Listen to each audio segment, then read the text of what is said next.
Bueno, hermanos, bienvenidos a otra clase del curso de doctrina. Vamos a estudiar el día de hoy eh, la naturaleza de Dios. Básicamente vamos a empezar hablando de qué es Dios, porque ¿quién es Dios? Vamos a verlo también. Dios es una persona, es un ser. Pero Dios en su naturaleza, Él es esencialmente espiritual. ¿Qué es lo que se quiere decir con que Dios es espiritual? Es la declaración que da la escritura de que Dios es espíritu. Juan 4:24 dice, Dios es espíritu y los que le adoran en espíritu y en verdad es necesario que adoren. Estas son palabras del Señor Jesucristo. Él mismo está afirmando la naturaleza esencial de Dios. Él es espíritu. Por algo también se le llama al Espíritu Santo o el Espíritu de Dios, pues espíritu. Y el verbo también es espíritu, pero es espíritu encarnado, porque Él ahora es Dios manifestado en carne. La Biblia declara varias formas para referirse a Dios en cuanto a lo que Él es, ¿verdad? Como Él es luz, Él es amor, Él es fuego consumidor. Pero esas son expresiones metafóricas con respecto a Dios, ¿verdad? Porque nos está afirmando que Dios es esencialmente luz. Porque cuando se habla en 1 Juan 1:5 que dice que Dios es luz y no hay ninguna tinieblas en él, está hablando del carácter moral de Dios. Es decir, que en Dios no hay pecado, en Dios no hay tinieblas, en Dios no hay maldad. Cuando dice que Dios es amor, lo que se está afirmando es que el atributo que más se destaca en Dios es que Él es amor. Pero también se destaca o se afirma que Dios es fuego consumidor para entender que también Dios es un Dios que puede actuar con severidad. Pero cuando hablamos de la esencia de Dios o la naturaleza de Dios, nos estamos refiriendo a que Dios es un ser espiritual. Entonces, cuando hablamos que Dios es un ser espiritual, es, estamos afirmando que Él es espíritu puro. Es decir, no hay nada en Él que pueda distinguirlo de una naturaleza no espiritual. Porque además de Dios existen otros espíritus que son producto del acto creativo de Dios, ¿verdad? Como son los ángeles. Los ángeles son seres espirituales, pero son seres finitos o limitados en espacio y tiempo. Dios no está limitado ni por espacio ni tiempo. Los ángeles, de acuerdo a la escritura, ellos siempre se presentan como seres corpóreos, pero de naturaleza espiritual. Y el ser humano también tiene en su ser una parte que es espiritual y una parte que es material. Pero de Dios no se dice que Él tenga algo material. Por eso cuando se habla en Colosenses 1:15 con respecto a Jesucristo, con respecto al Verbo, que dice que Él es la imagen del Dios invisible. Es decir, Dios en su naturaleza espiritual no es posible verlo por nuestros ojos naturales. Nuestros ojos naturales no están capacitados para ver la dimensión espiritual. Cuando la Biblia menciona casos en los que hombres han visto ángeles o han visto a Dios manifestado, eso es un acto que viene de parte de Dios que permite al ser humano poder verlo, pero no es que el ser humano está capacitado para verlo. Ahora, esto es bastante controversial desde el punto de vista teológico porque hay grupos que piensan y le atribuyen a Dios características físicas, como si Él estuviera cuerpo, estuviera limitado. La Biblia del estudio de la Biblia, podemos deducir que Dios no es un ser que tiene cuerpo, aunque Él se puede manifestar de forma física. Y no solamente de forma física, sino también de forma espiritual. o sea, de forma espiritual visible, de una manifestación que es espiritual y que es visible. Entonces, ahí donde cuando hablamos de las manifestaciones de Dios, nos estamos refiriendo a un término que utilizamos en teología que se llama teofanía. O sea, teofanía significa la manifestación divina, la manifestación de Dios ante los seres humanos, de manera que ellos puedan percibirlo, puedan percibir a Dios de forma auditiva, puedan percibir a Dios de forma visual y también puedan percibir a Dios de forma sensible o al tacto, es decir, que hay contacto, puede haber un contacto físico con Dios o con una manifestación de Dios. Porque vemos en la escritura, o podemos ver en la escritura diferentes momentos en que los hombres han interactuado con una teofanía de Dios. Podemos ir, por ejemplo, este texto no está en el libro, en Isaías capítulo 6. Aquí encontramos una teofanía donde dice que aquí vamos a leer lo que dice Isaías. En el año que murió el rey Usías, vi yo al Señor sentado sobre un trono alto y sublime, y sus faldas llenaban el templo. Por encima de él había serafines, cada uno tenía 6 alas, con 2 cubrían sus rostros, con 2 cubrían sus pies y con 2 volaban. Y el uno al otro daba voces diciendo: Santo, Santo, Santo, Jehová de los ejércitos, toda la tierra está llena de su gloria. Y los quiciales de las puertas se estremecieron con la voz del que clamaba, y la casa se llenó de humo. Entonces dije: ay de mí, que soy muerto, porque siendo hombre inmundo de labios y habitando en medio de pueblo que tiene labios inmundos, han visto mis ojos al Rey, Jehová de los ejércitos. Y voló hacia mí uno de los serafines, teniendo en su mano un carbón encendido, tomado del altar con unas tenazas. Y tocando con él sobre mi boca, dijo: he aquí que esto tocó tus labios, y es quitada tu culpa, y limpio tu pecado. Después oí la voz del Señor que decía: ¿a quién enviaré y quién irá por nosotros? Entonces respondí yo: heme aquí, envíame a mí. Entonces, aquí podemos ver que Isaías está interactuando, y no es meramente una visión o un sueño, es algo que él está percibiendo en tiempo real. Él está viendo ángeles y está viendo una manifestación de Dios. Puede escuchar a Dios que le está hablando, y puede escuchar a los ángeles que también le hablan. Y hay una manifestación física en el hecho de que el ángel toma con unas tenazas un carbón encendido y toca los labios de él. Lo interesante es que no hay, a pesar de que hay un contacto físico, no sufre ninguna quemadura. Entonces aquí podemos ver precisamente una manifestación, una teofanía de Dios en donde Isaías tiene una percepción visual y auditiva y táctil de esta manifestación. Y es una manifestación de seres espirituales en el plano físico. Entonces, es interesante esto, ¿verdad? Porque en la Biblia, principalmente en el Antiguo Testamento, y también en el Nuevo, pero más en el Antiguo Testamento, encontramos diferentes casos en donde los seres humanos interactúan no solamente con manifestaciones de Dios, sino también con manifestaciones de ángeles.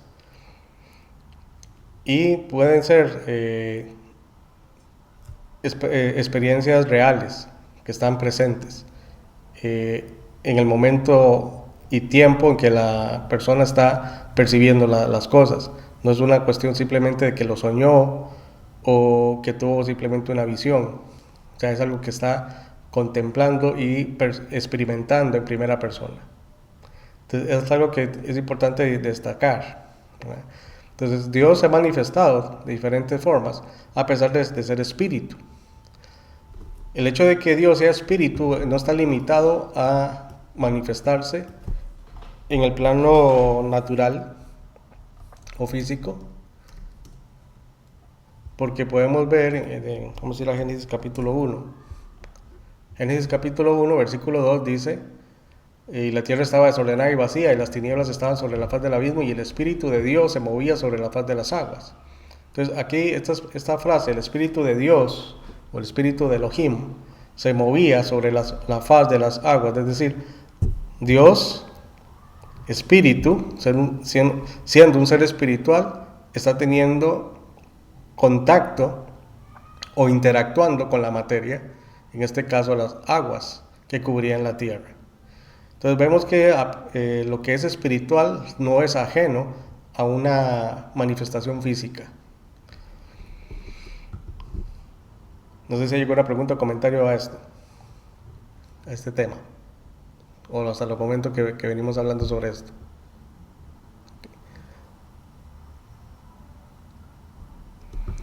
Podemos ir a Juan 1, para ver otra teofanía, pero ya en el Nuevo Testamento. Juan 1:32 dice: también dio Juan testimonio diciendo: vi al Espíritu que descendía del cielo como paloma y permaneció sobre él. El Espíritu Santo no se manifiesta o no puede ser percibido visualmente, pero aquí en este caso Juan pudo ver al Espíritu Santo y distinguir al Espíritu Santo en forma corporal, como paloma, que es una manifestación física del Espíritu Santo que asume una forma de una paloma. Y también está el caso, no voy a buscar el texto, cuando en Pentecostés, cuando se manifiesta el Espíritu Santo como lenguas como de fuego que se reparten sobre cada uno de los creyentes en el aposento alto. Entonces es otra teofanía o otra manifestación tanto física como visible de Dios o del Espíritu Santo en ese caso. En el Antiguo Testamento vemos que Dios se ha manifestado de diferentes formas. Una de ellas, y es una de las más características del Antiguo Testamento, es el ángel de Jehová. Que el ángel de Jehová, a pesar de que es un ángel, o se manifiesta como un ángel, este ángel habla como si fuera Dios y actúa exactamente como actuaría Dios. O sea, habla y actúa como si fuera Dios. Entonces es el ángel de Jehová, otra teofanía, y por lo general es una teofanía visible a los ojos de los seres humanos en el Antiguo Testamento. Podemos ver que el ángel de Jehová se le apareció a Abraham, se le apareció a David, se le apareció a otros profetas y personas que ni siquiera tenían un ministerio, ¿verdad? Como por ejemplo Agar también. El caso de Jacob, cuando él pelea contra un varón, que también se presenta, es Dios, que está manifestándose como un hombre y que lucha contra Jacob. También es otra teofanía. También podemos ver que el ángel de Jehová, Dios mismo se presenta también en el Antiguo Testamento con otras manifestaciones, como por ejemplo el caso de Moisés con la zarza ardiendo, que la zarza en sí es fuego. Entonces lo que estaba viendo Moisés era fuego. La zarza en sí era solamente un arbusto, pero lo que le llamó la atención a Moisés es que la zarza no se consumía. El fenómeno de la zarza ardiendo en el desierto es un fenómeno bastante común y conocido para Moisés, que ya tenía tiempo de estar viviendo en el desierto. Era muy común ver eso, porque esos arbustos, ellos exudan un aceite. Entonces por la fricción y por el calor del desierto alzan llamas, pero como es una planta, se consume, o sea, es decir, se quema, alza fuego y el fuego se apaga. Pero el hecho de que Moisés fuera a ver esa zarza ardiendo era por el hecho de que él ya llevaba tamaño rato que no se consumía, no se apagaba el fuego, y eso fue lo que a él le llamó la atención. El otro ejemplo que podemos ver en el Antiguo Testamento es la nube y la columna de fuego que guiaba al pueblo de Israel cuando Israel sale de Egipto, que también se narra en el Antiguo Testamento, y también podemos ver eso como una manifestación de Dios. Y la máxima manifestación visible de Dios es la encarnación, que ya eso lo hemos comentado en otros momentos, cuando Cristo se encarna o el Verbo se encarna o asume forma humana. Pero en este caso no lo hace de manera, podemos decirlo, instantánea, como lo hacía en el Antiguo Testamento, sino mediante un proceso natural, en donde en el vientre de María es concebida la humanidad de Cristo, o el cuerpo que iba a tomar el Verbo para habitar en ese cuerpo, y entonces ser introducido dentro de la raza humana. Y eso lo hemos estudiado en Juan capítulo 1, versículos 1 al 14, y otros pasajes. No sé si hay comentarios o preguntas.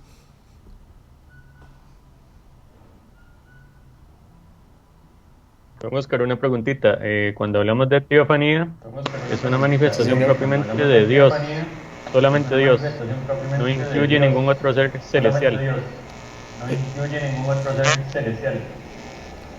No, cuando se habla de teofanía nos referimos a una manifestación exclusiva de Dios, sino cuando se manifiesta otro ser espiritual, ya sea un Correcto. ángel, ¿verdad?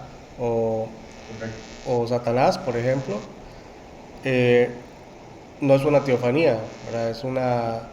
Bueno, no he escuchado ni he visto ese término en ningún libro de teología, pero Ok, podemos llamarlo una ok, ok. angelofanía, Ujú. era una manifestación de un ángel, ¿verdad? Pero, por ejemplo, cuando se habla del ángel de Jehová en el Antiguo Testamento, también además de ser una teofanía, también se le destaca como una cristofanía, porque la manifestación visible de Dios en el Antiguo Testamento se le atribuye al Verbo, a la segunda persona de la Trinidad, por lo general. Entonces también se clasifican como Oh, cristofanías.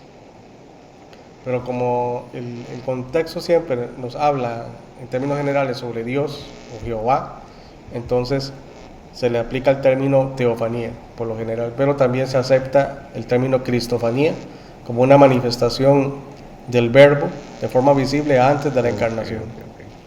Un ejemplo de esto sería uno de los ángeles que se le presentó a Sí. Abraham, que eran tres ángeles, tengo entendido, y uno de ellos era...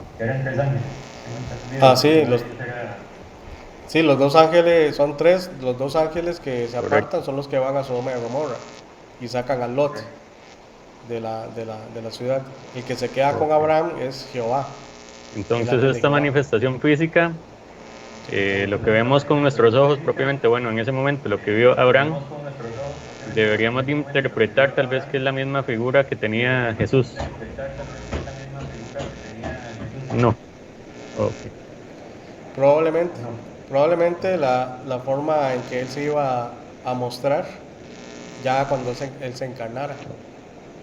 Es no muy está claro. probable. Sin Ujú. embargo, no lo podemos afirmar categóricamente, pero podemos intuir que sí, puede ser que haya sido así.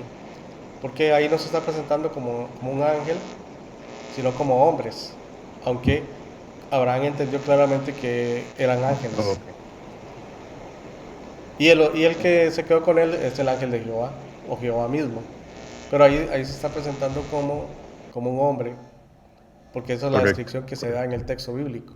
Ok, gracias. Ok, con gusto. Bueno, vamos a continuar. Bueno, tenemos que entender entonces que Dios es un ser espiritual, o sea, de naturaleza espiritual. Y el hecho de que Dios sea espíritu o espíritu puro, eh, cuando hablamos de que Él es espíritu puro, o estamos diciendo que Él no tiene cuerpo, o sea que su naturaleza es totalmente espiritual.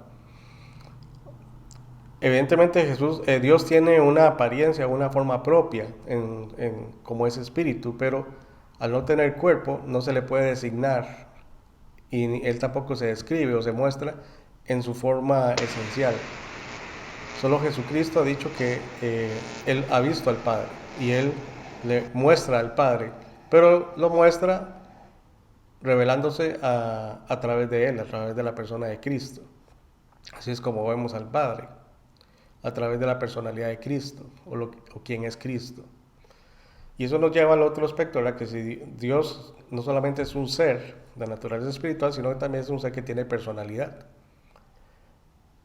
Cuando hablamos de que Dios tiene personalidad, pues tiene todas las características de un ser que tiene voluntad, que tiene emociones, tiene pensamientos, tiene poder o capacidad de ejecutar cosas, es decir, puede causar cosas, es decir, él es causa, él puede causar ciertas situaciones o eventos o manifestaciones físicas, no solamente, bueno, en el plano físico, sino también en la parte espiritual. Pero en la Biblia podemos ver que la personalidad de Dios tiene que ver más que todo con la descripción como es Él como persona. Y ya vimos parte de eso cuando estudiamos los nombres de Dios. Por ejemplo, cuando Él dice, Él se revela a Moisés, ¿verdad? Yo soy el que soy, o yo soy, eh, es el que te envía, por ejemplo. Entonces, lo que está afirmando ahí es que Él es una persona, yo soy. O sea, la palabra yo se asigna a una persona, no a algo. Y también Él es un ser, porque dice yo soy. Entonces, está usando el verbo ser.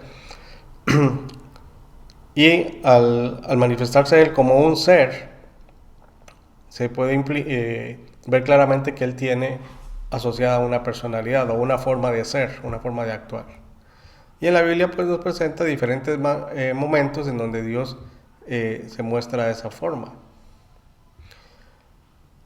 Aquí el autor nos presenta el ejemplo de que Dios se manifiesta en su personalidad como haciendo el contraste entre el Dios verdadero y los dioses falsos.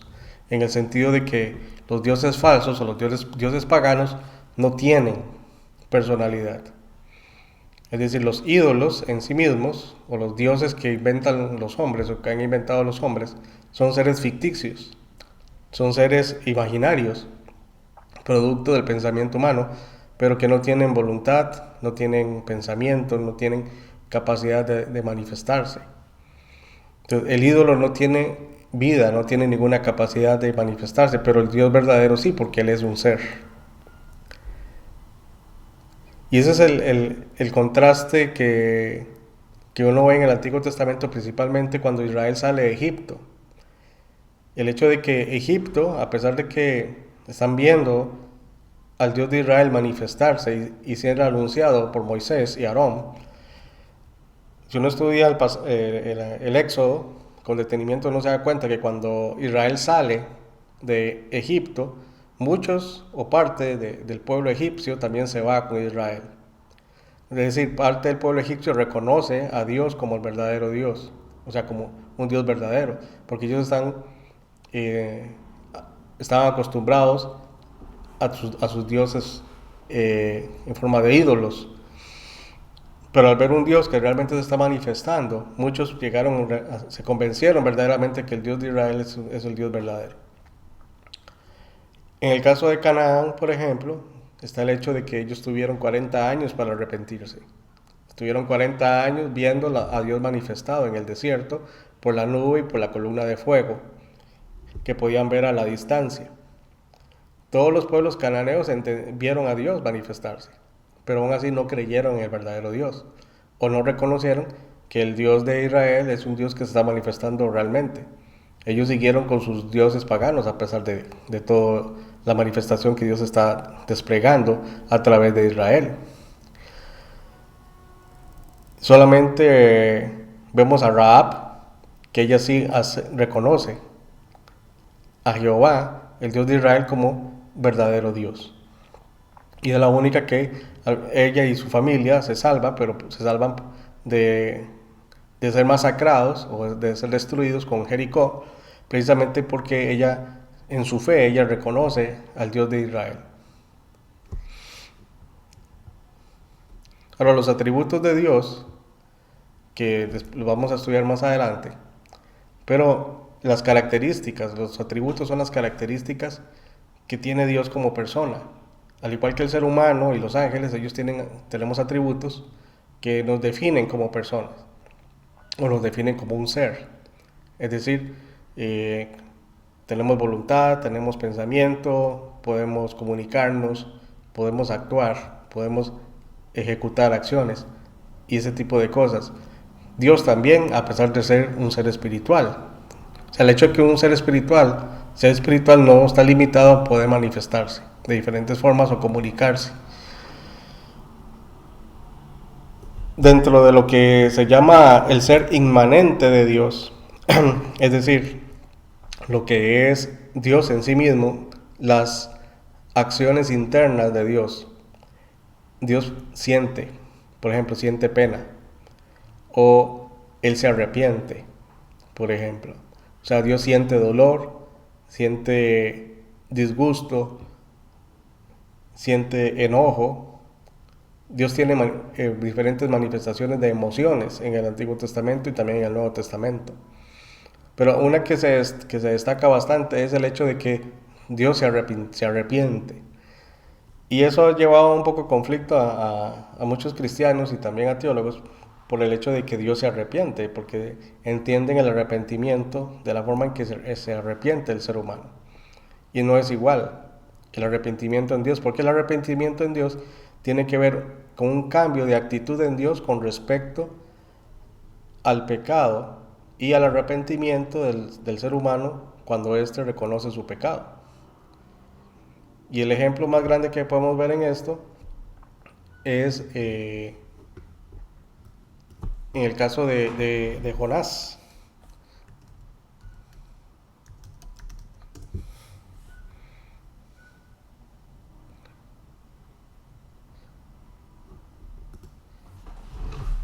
En el libro de Jonás leemos en el versículo 10, y vio Dios lo que hicieron, que se convirtieron de su mal camino, hablando de los ninivitas, y se arrepintió del mal que había dicho que les haría y no lo hizo. Entonces, aquí vemos que Dios se arrepintiera o cambió de actitud.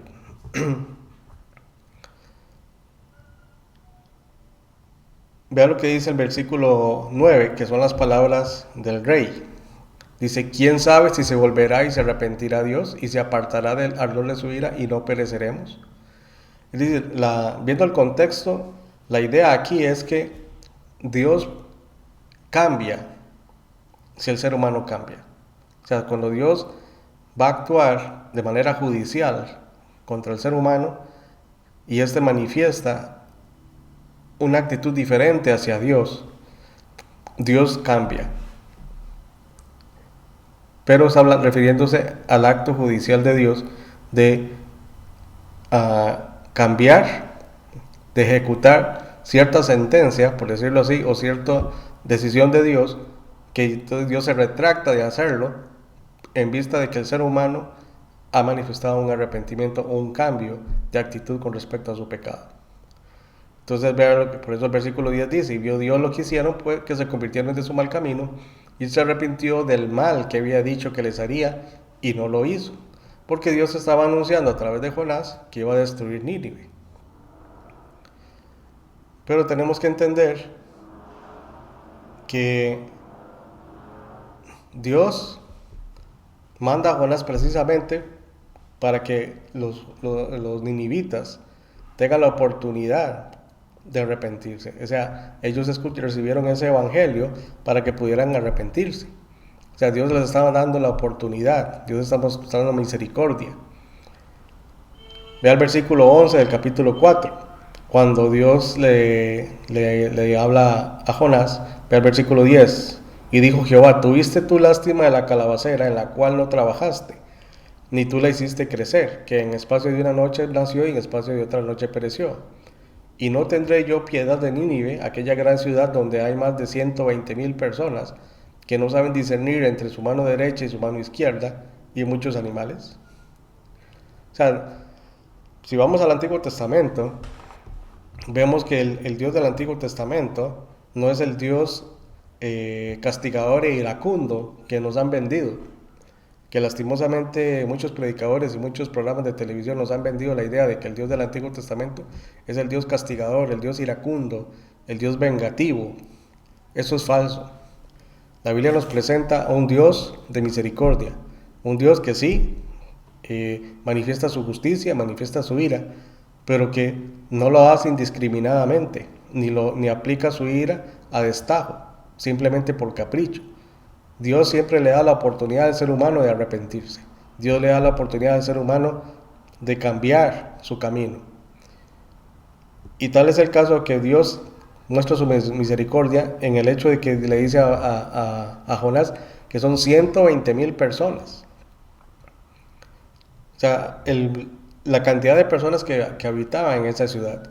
Dice que no saben discernir entre su mano derecha y su mano izquierda. O sea, son personas que no saben ni leer ni escribir o entender algo tan básico como la derecha de la izquierda.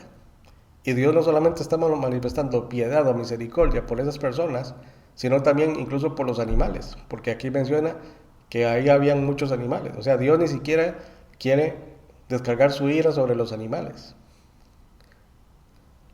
Entonces vemos que el Dios del Antiguo Testamento es el mismo Dios del Nuevo Testamento, es el Dios de amor, el Dios que envía a su Hijo Jesucristo para que todo aquel que en Él crea no se pierda, sino que tenga vida eterna. Es el mismo Dios del Antiguo Testamento que está ofreciendo lo mismo. Él está dando la oportunidad al ser humano de que se arrepienta. Pero hay que distinguir una cosa aquí, que los que se salvaron fue esta generación de Nínive, que habitaba Nínive. Cuando esta generación murió y vino la otra generación, esa generación fue la que fue destruida, porque fue una generación que no reconoció ni se arrepintió del mensaje que había dado Jonás, que muy probablemente ese mensaje ahí quedó, pero se olvidó o no fue comunicado a la siguiente generación. Pero Nínive recibió al final de cuentas el juicio que Dios había determinado, pero esta generación no lo vivió, la generación del tiempo de Jonás, porque ellos se arrepintieron. Entonces es importante ver ese detalle, ¿verdad? Que el Dios del Antiguo Testamento, porque muchos dicen, no, es que el Dios del Antiguo Testamento es un Dios malo, es un Dios que mata ancianos, mujeres y niños y todo eso, ¿verdad? Pero hay que entender el contexto en el cual Dios está ejecutando un castigo. Por ejemplo, en el caso de Sodoma y Gomorra, que Dios había determinado destruir a Sodoma y a Gomorra. Pero ¿acaso Sodoma y Gomorra no sabían quién era Dios? Claro que lo sabían. Y además había alguien ahí que conocía a Dios, que era Lot. Pero fueron ciudades que no se arrepintieron, aún conociendo quién era Dios. Entonces, el otro rasgo característico de Dios que se destaca más es Dios es amor. Hasta el mundo dice Dios es amor, pero el mundo solamente quiere ver el amor de Dios, pero no quiere ver la justicia de Dios. Y el hecho es que también Dios siente aborrecimiento hacia el pecado. Son cosas que están en Dios, que Dios hay cosas que le desagradan y las rechaza. Porque dice que Proverbios capítulo 6, versículo 16,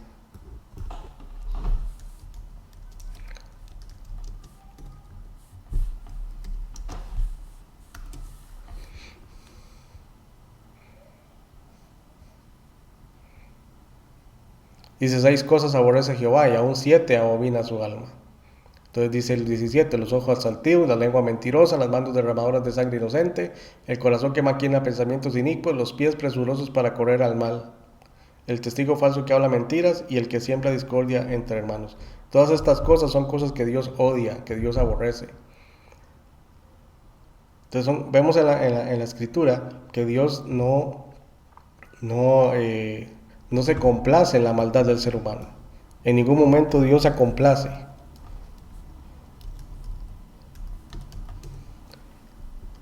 Solo que en la Biblia pues no encontramos la palabra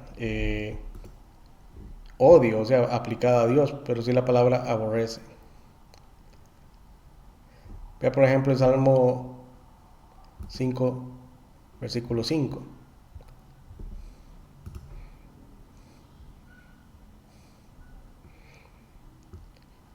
Vea lo que dice, voy a leer el versículo 3. Oh Jehová, de mañana oirás mi voz, de mañana me presentaré delante de ti y esperaré, porque tú no eres un Dios que se complace en la maldad.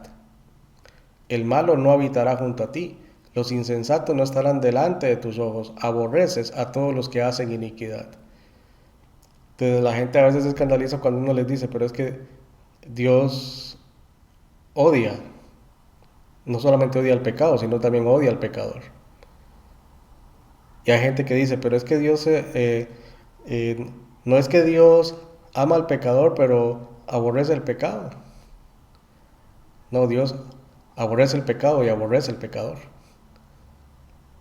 Muchos cristianos se han apropiado de esa idea, de que Dios ama al pecador, pero aborrece el pecado. No, Dios aborrece tanto al pecador como al pecado. El que dijo que Dios ama al pecador, pero aborrece al pecado fue Gandhi, pero eso no es lo que enseña la Biblia. La Biblia declara claramente que Dios aborrece a los que hacen iniquidad. Dios no se complace en la maldad. El malo no tiene comunión con Dios, no tiene parte con Dios. Y es algo que a mucha gente, a muchos cristianos les parece un tanto eh,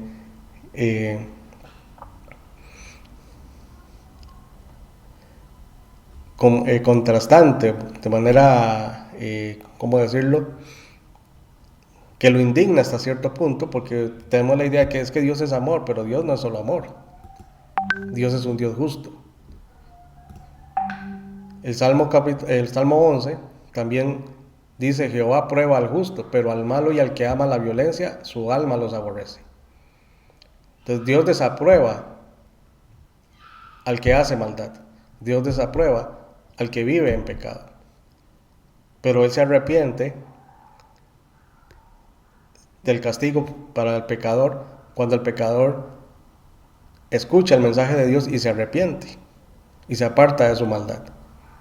Y eso es lo que Dios espera de todo ser humano, que se arrepienta, que haya un cambio, que reconozca su condición de pecado y cambie esa actitud y se convierta a Dios, porque eso es lo que Dios está esperando. Por eso es que Dios le habla al ser humano, por eso es que Dios ha dado el Evangelio, por eso es que Dios se ha manifestado, por eso es que Dios ha dejado su palabra, para que el ser humano no solamente conozca a Dios, entienda que Dios no está de acuerdo con el pecado, sino también que Dios está abierto a perdonar a la maldad del ser humano. Pero el ser humano tiene que entender su condición.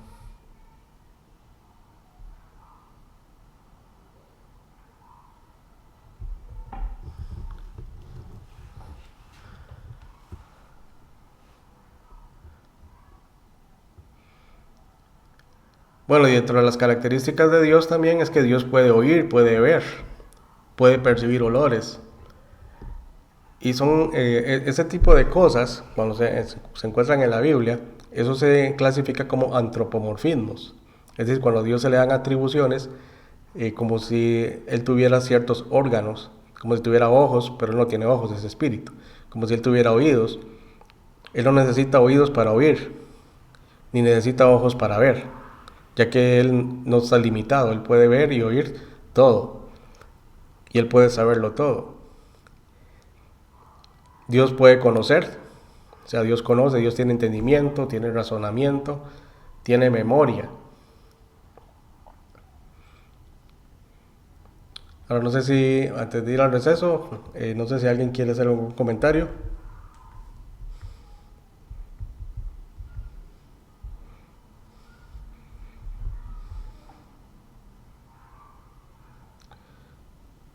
Ok, aquí un hermano me está indicando que no fue Gandhi, sino que es una interpretación al libro La Casa de Dios de Santo Tomás. Sí, sin embargo yo había investigado que Gandhi también usaba esa frase, por eso es que yo se la atribuía a Gandhi también. Pero muchas gracias Oscar, por el aporte. quería decirle que Sí, aborrecer, según la lengua, según el diccionario, ¿verdad? La Real Academia, dice que es tener aversión a alguien o algo. Tener aversión a alguien o a algo. Bueno, usted dijo claramente que es diferente a odiar, ¿verdad? Aborrecer, diferente a odiar. Y aquí está el término que se aplica.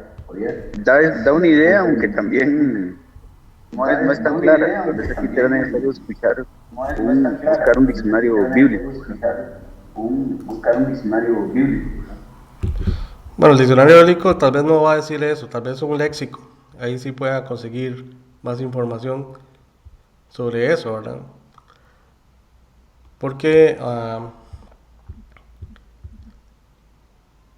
en otros contextos de la Biblia, la palabra aborrecer da a entender precisamente no solo algo que no solamente uno se siente mal o se siente incómodo, sino que es algo que uno realmente no lo quiere ni siquiera a la vista de uno.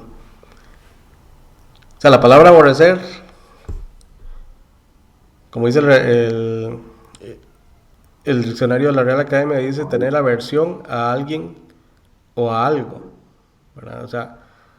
Eh, o sea, como desde el punto de vista de la etimología de la palabra en español, ¿verdad? Pero lo más sensato sería buscar en un léxico hebreo o griego para investigar más a fondo. Pero yo no estudio la palabra aborrecer en diferentes contextos en la Biblia. Hay contextos en los que da a entender precisamente que el aborrecimiento puede llegar a tal punto, al punto de que un ser humano pueda aborrecer a otro ser humano y tener el deseo incluso de asesinarlo o matarlo, por ejemplo. Entonces ya ese aborrecimiento puede generar en algo más que solamente una aversión, sino que en un odio muy profundo. Ajá. Sí, cuando estudiamos las palabras en la Biblia, sí es importante buscarlas también en nuestro idioma original y también en el idioma propio de la Biblia. Ahorita, digamos, no lo he buscado, tal vez lo pueda investigar ahora rápidamente en el receso. Pero el hecho es que estos pasajes nos dan a entender que Dios no quiere tener nada, ni acepta, ni aprueba nada de aquellas personas que viven oponiéndose a Él mismo, o sea, a Dios. Dios no quiere nada con el que hace maldad. Entonces, ahí está el asunto, ¿verdad? Porque muchos han interpretado, es que Dios ama a todo el mundo. Dios muestra su amor al mundo, pero no significa que Él ama a todo el mundo. Es decir, cuando Dios muestra su amor al mundo, no significa que Él está aprobando al mundo. No sé si me voy a entender. Es decir, el hecho de que Dios muestra su amor, no significa que Él verdaderamente, Él muestra su amor porque Él es amor, pero no significa que Él está amando a la persona a pesar de. Sí la ama en el sentido de que está mostrando su misericordia. Entonces, ¿qué es lo que Dios le muestra al pecador? Su misericordia. Pero ¿a quién ama Dios? Al justo. ¿Y quién es el justo? Bueno, aquel que está en una correcta relación con Dios. Entonces, el justo es el objeto del amor de Dios. Pero aquel que no es justo no es objeto del amor de Dios. Sino que el que no es justo, Dios le muestra su misericordia. Dios le está mostrando su misericordia y por eso le da la oportunidad de arrepentirse. Pero no significa que Él está aprobando a esa persona o que está de acuerdo con la conducta de esa persona.